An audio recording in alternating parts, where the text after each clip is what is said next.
Good evening, Internet. I'm here to share my expert opinion as a film critic on this year's Academy Awards. Here are my top 5 Oscar-nominated films of 2023.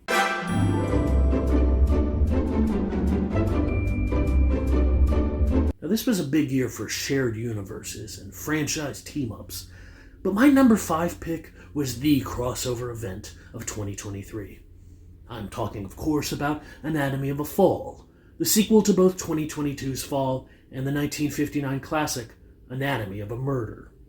I was on the edge of my seat the entire time. The AI hologram Jimmy Stewart gives such a terrific performance that I think the Oscars need to seriously consider creating a new category, Best Deepfake. Now, this film was a masterpiece, so much so that it slightly edges out this year's other great crossover, American Fiction. Back in 2019, Netflix bought the rights to TV's Seinfeld for $500 million. And now, we know why. The theatrical re-release of the Season 7 episode The Maestro makes it now eligible for Academy Awards. But more importantly, it gives fans the opportunity to see the episode as Larry David originally intended, on the IMAX screen.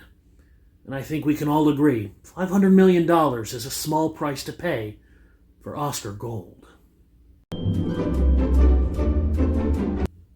My number 3 film is Zone of Interest.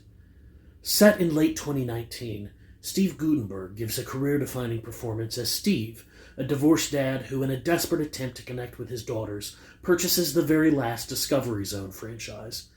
But as the COVID-19 pandemic shutters his business and the interest on his bank loan rises, Steve must find the inner strength to navigate the evolving world of children's birthday entertainment.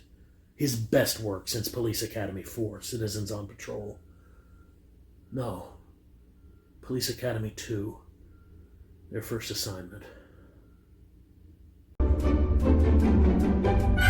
In the grand tradition of A Hard Day's Night and Spice World, Vegas rock group The Killers are back, not with a new album, but a blockbuster feature film, Killers of the Flower Moon. Brandon Flowers and the gang train with NASA scientists to relaunch the Apollo program and give the first ever concert inside the Sea of Tranquility. But after miscalculations take them far off course, they're going to have to turn the moon's dark side into its bright side. It's Mr. Brightside, if you will.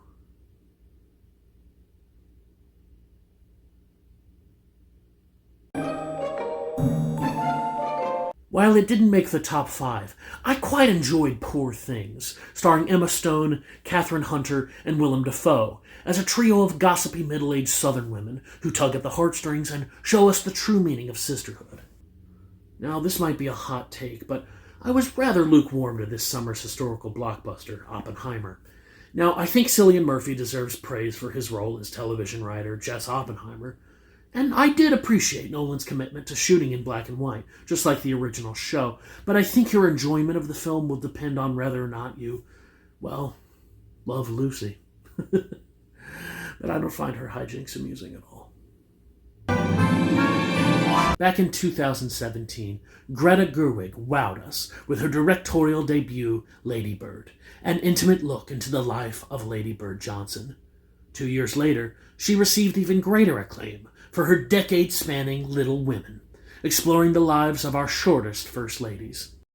But now, Gerwig brings us to the culmination of her First Lady trilogy with Barbie, an intimate yet epic portrait of America's girl boss, Barbara Bush. Margot Robbie completely disappears into the role of the political matriarch. I could hardly tell she was an Australian. And while Ryan Gosling's George H.W. borders on caricature, it's Michael Cera's Dan Quayle that grounds this film in much-needed nuance. Anyway, happy Oscars to you and yours. See you next year.